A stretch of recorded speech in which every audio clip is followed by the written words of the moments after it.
didefinisikan dulu terlebih dahulu nih dok, dari awal mungkin penyumbatan pembuluh darah di otak itu sebenarnya apa sih dok? Kenapa hal itu bisa terjadi? Kalau di istilah medis namanya penyumbatan pembuluh darah ya, otak namanya biasanya stenosis sampai nekrosis di medis kita. Penyebabnya apa? Penyebabnya karena pola hidup, lifestyle ya, makan. Jadi terjadi penumpukan kalsium lah, kolesterol, dia menyebabkan penumpukan di pembuluh darah. Itu nama proses penumpukannya namanya atherosclerosis. Nah, jika hal itu ya dibiarkan perlahan-lahan mulai berubah, jadi kan otomatis apa? Dari yang sedikit nyumbat lama-lama makin numpuk. Jadi apa? Suplai oksigen, nutrisi ke arah yang disumbatnya itu akan menjadi terhambat. Nah, hal ini bisa terjadi di mana saja di bagian tubuh kita. Pada kasus ini apalagi kalau terjadinya di otak, di leher itu yang bahaya, fatal. Begitu ada penyumbatan, itu otomatis apa? Suplai oksigen ke arah otak ini berkurang. Nah, itu yang nanti ya lebih lanjut lagi ya, nanti bisa terjadi risiko terjadinya stroke dan sebagainya. Oke, di usia berapa sih dok? Maksudnya ini kan kalau suaminya Virus itu Sony Septian termasuk muda ya untuk mendapatkan penyakit seperti itu. Maksudnya biasanya tuh di usia rentan berapa sih yang bisa mendapatkan penyumbatan seperti itu? Biasanya mungkin polanya masker beda sama dulu ya. Kalau dulu tuh mungkin kebanyakan orang-orang lebih yang usia 40 ke atas. Karena kan mungkin pola sekarang dengan dulu tuh beda, kan pola makannya pun beda. Orang-orang zaman dulu apa kan belum ada junk food dan sebagainya ya. Jadi yang makan tuh lebih banyak kan termasuk di rumah.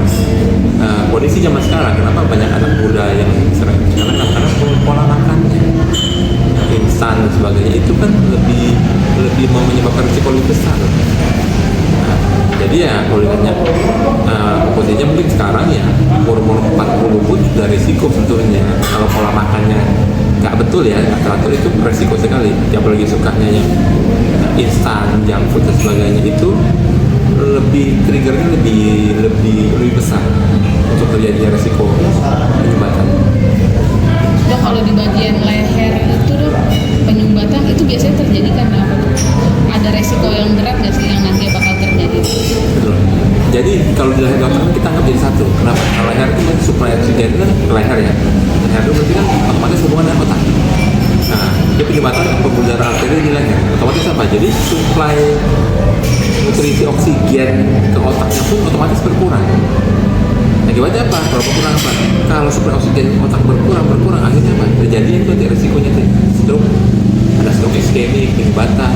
Itu nanti akan menimbulkan gejala lebih lanjut lagi nanti akan gejala stroke lagi ya, nanti bisa paramit hemoragi, lumpusnya badan, nanti kan ada yang bel palsi, kelambukan yang agak mencong sebelah. Nah itu resikonya seperti itu. Oke, dok. Saya berapa lama dok pengobatannya? Tergantung sebenarnya. Kalau kita bicara ini lah, ini kalau sudah terjadi lebih lanjut ya dari penyumbatan itu lari ke stroke. Nah tergantung nih stroke iskemik, dia ada faktor penyulitnya. Apakah dia ada lagi namanya ada riwayat tinggi kan, ada riwayat diabetes nggak, ada riwayat pengentalan darah apa enggak? Itu yang membedakan proses penyembuhannya berapa lama dan makin cepat di situ. Pengobatannya berarti hanya terapi atau dokter juga dari pengobatan dokter gitu, konsumsi obat? Kalau sudah terjadi penyumbatan itu otomatis ya pasti kan rata-rata kan begitu pasien tahu kan kebanyakan biasanya kan sudah ada gejalanya dan mungkin ada beberapa mungkin sudah dirawat di rumah sakit kan. Otomatis kalau seperti itu pasti diberikan obat untuk apa? Menurunkan kesempatannya, menurunkan dia kadar kolesterolnya, biar hasilnya pun otomatis kan kita membuka suplai oksigen ke otaknya lebih bagus, lebih lancar. Oke, seperti bom waktu nggak sih dok untuk penyumbatan di otak ini gitu kan? Sebetulnya sih ya kalau dikata bom waktu ya bom waktu, karena gitu loh. Kecuali orangnya betul sadar ya, sadar betulnya pola makannya seperti apa, dia sadar. Terus apakah orang itu dia sadar dia umur kita kan biasanya umur udah katakanlah kepala 50 kan kita sarankan biasa dari medis itu untuk medical check up. Kalau orang yang sadar itu lebih bagus. Kenapa? Untuk deteksi dini, umpamanya terjadi seperti itu kan kita lebih bisa pencegahan lah. Dan kalau terjadi itu kita bisa treatment awal lebih dini, jauh lebih dini ya. Kalau pola yang anak zaman sekarang itu kadang-kadang seperti itu kan agak jarang sebetulnya. Kalau belum ada muncul keluhannya, ya gue sehat kok, gue oke kok gitu. Jadi kebanyakan setelah muncul gejala itu biasanya baru berobat sebetulnya, bukan terlambat sebetulnya, tapi ya karena sudah timbul gejala di badan gak enak seperti ini, akhirnya udah baru tidak lanjutin. Nah, beda kalau orang misalnya kamu yang belum ada gejala, kamu ketika check up dicek, oh baru sedikit tahu, oh saya treatment lebih awal deh, orang sudah gejala, beda nggak menurut kamu? Beda hasilnya, treatmentnya pun hasilnya pun lebih bagus ya orang rutin medical check up.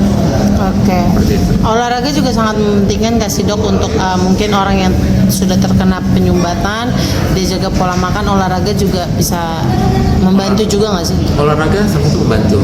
Ya kenapa? Karena kan dia beraktivitas. Otomatis apa ya badannya pun metabolismenya otomatis lebih bagus.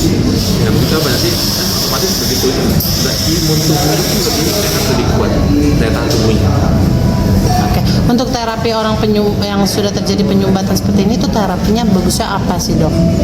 Terapi, maksudnya ada terapinya nggak sih? Kan kayak Sony gini kan mungkin dia udah terkena gitu kan. Mungkin kalau terkena lagi bisa lebih parah atau gimana nih dok? Ya, kalau sudah seperti ini kan berarti kan sudah ada warning, sudah tahu penyakitnya jelas, terus sudah diobatin, ya pasti lebih membaik kan. Nah, harusnya setelah begitu kan si pasien harus lebih mengerti, lebih aware. Untuk kedepannya pasti diajarin sama dokternya kan, pola makannya kamu harus berubah seperti apa. Itu dia harus ikuti. Ya. Kalau pasiennya sadar diikuti, menurut saya, menurut pendapat dari medis ya, itu pasti hasilnya resikonya pasti kecil sekali.